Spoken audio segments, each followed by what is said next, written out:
ஹே அம்மா! பிரெக்னென்ட்டா இருக்கும்போது அம்மா ஸ்ட்ரெஸ் ஆனாங்கன்னா, பேபிக்கு என்ன ஆகும்? அப்படிங்கிறது இந்த வீடியோல நம்ம பார்க்கலாம். பிரெக்னன்சில ஸ்ட்ரெஸ் இல்லாம இருப்பது தான் இம்பாசிபிள். பட் அந்த ஸ்ட்ரெஸ் பேபிக்கு என்னலாம் அஃபெக்ட் பண்ணுது? அப்படிங்கிறது தான் உங்களோட டவுட். பேபி உங்க ஸ்ட்ரெஸ்ஸ ஃபீல் பண்றாங்களா உண்மையிலே? அப்படிங்கிறது நம்ம ஃபர்ஸ்ட்டு தெரிஞ்சுக்கலாம். அம்மா நம்ம பாடியில ஹார்மோன்ஸ் டெய்லி சேஞ்ச் ஆகுது தெரியுமா? நீங்க ஹேப்பியா இருக்கும்போது உடம்பு ஃபீல் குட் ஹார்மோன்ஸ் ரிலீஸ் பண்ணும். அதே மாரி ஸ்ட்ரெஸ் ஆனீங்கன்னா, பாடியில ஸ்ட்ரெஸ் ஹார்மோன்ஸ் கூட ரிலீஸ் ஆகும். இதில நான் முக்கியமா சொல்றது கார்ட்டிசோனுங்கிற ஹார்மோன். இந்த ஹார்மோன் பிளசன்டா வழியே பேபி கிட்ட போகும். ஸோ பேபி கம்ப்ளீட்லி உங்க மூடுக்கு கனெக்ட் ஆயிருப்பாங்க. நீங்க சிரிச்சீங்கன்னா, அவங்க காமா இருப்பாங்க. நீங்க அழுதீங்கன்னா, அவங்க லிட்டில் அன்கம்ஃபர்டபுளா ஃபீல் பண்ணுவாங்க. பேபிக்கு வயித்துக்குள்ள என்ன ரியாக்ஷன் வரும்னு நம்ம இப்போ பார்க்கலாம். சில மாம்ஸ் சொல்லுவாங்க, நான் ஸ்ட்ரெஸ் ஆனா பேபி அதிகமா கிக் அடிக்கிறான்னு சொல்லுவாங்க. ஆக்சுவலி அது ட்ரூ. ஸ்ட்ரெஸ் சிக்னல்ஸ் போகும்போது பேபி இன்சைட் மூவ்மெண்ட் சேஞ்ச் ஆகலாம். சம்டைம்ஸ் ஆக்டிவா கிக் பண்ணுவாங்க, சம்டைம்ஸ் குவைட் ஆயிடுவாங்க. டெய்லி ஸ்ட்ரெஸ் அஃபெக்ட் பண்ணுமா? அம்மா ஒரு நாள் டென்ஷன், ஒரு நாள் அழுகுறது இதெல்லாம் normal. Any pregnant woman go through this. பேபிக்கு அதில் எதுவும் ஆகாது. பட் நீங்கள் தினமும் ரிப்பீட்டடாக ஸ்ட்ரெஸ் ஃபீல் பண்ணீங்கன்னா, அதுதான் பேபி ஃப்யூச்சரில் கொஞ்சம் சென்சிட்டிவ் பர்சனாலிட்டி ஆக்குறதுக்கு சான்சஸ் இருக்குது. பேபி பார்ன் ஆனதும் கொஞ்சம் கிளிங்கியாக இருக்கலாம், சடன் சவுண்டுக்கு சற்றே ரியாக்ட் ஆகலாம், அல்லது லிட்டில் எமோஷ்னலாக இருப்பாங்க.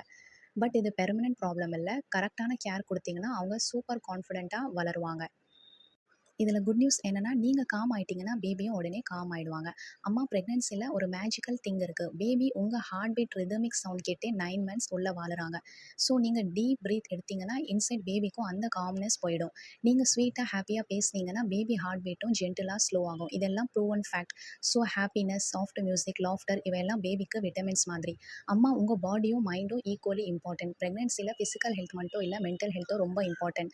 ஸோ எந்த கவலை வந்தாலும் ரொம்ப போட்டு ஸ்ட்ரெஸ் பண்ணிக்காதீங்க. நான் சொல்ற சில சிம்பிள் ட்ரிக்ஸ் எல்லாம் ஃபாலோ பண்ணுங்க. உங்க மைண்ட் காம் ஆகுறது. First daily few minutes deep breath எடுத்துக்கோங்க. செகண்ட் லைட்டான மியூசிக் கேளுங்க. தேர்ட் வார்ம் பாத் எடுத்துக்கோங்க. ஃபோர்த்து விண்டோ ஓப்பன் பண்ணி ஃப்ரெஷ் ஏர் எடுத்துக்கோங்க. பார்க் ஏதாவது இல்லைன்னா உங்க வீட்டில் மாடி இருந்தால் அங்கே ஏதாவது போய் ஃப்ரெஷ் ஏர் எடுத்துக்கோங்க. ஃபிஃப்த்து உங்க ஹஸ்பண்ட் கிட்ட இல்லை உங்க மதர் கிட்ட இல்லைன்னா உங்க ஃப்ரெண்ட் கிட்ட பேசி உங்க மைண்டை லைட்டாக வச்சுக்கோங்க. அப்புறம் last point most important, baby கூட நிறைய பேசுங்க. அது ரொம்ப பவர்ஃபுல். உங்க பேபி கிட்ட சொல்லுங்க, பேபி மாம் ரொம்ப ஓகே, ஐ லவ் யூ, நான் நல்லா இருக்கேன் அப்படின்னு நீங்கள் சொல்லுங்கள். அம்மா நீங்கள் பெர்ஃபெக்டாக இருக்க வேண்டிய அவசியமே கிடையாது. Just try to stay peaceful. Baby உங்கள் உடம்புல மட்டும் இல்லை, உங்கள் மனசுலையும் இருக்காங்க. ஒரு நாள் ஸ்ட்ரெஸ் ஆனாலும் பரவாயில்ல, அடுத்த நாள் பேபிக்கு ஸ்மைல் கொடுங்க. நீங்கள் காம் ஆனாலே அவங்களும் காம் ஆயிடுவாங்க. அம்மா நீங்கள் ஸ்ட்ராங் மதர், உங்கள் baby happy, every thing is going to be super. Okay அம்மா. ஸோ ஹாப்பியாக இருங்க, உங்கள் ப்ரெக்னன்சியை என்ஜாய் பண்ணுங்கள், ஸ்ட்ரெஸ் ஆகாதீங்க.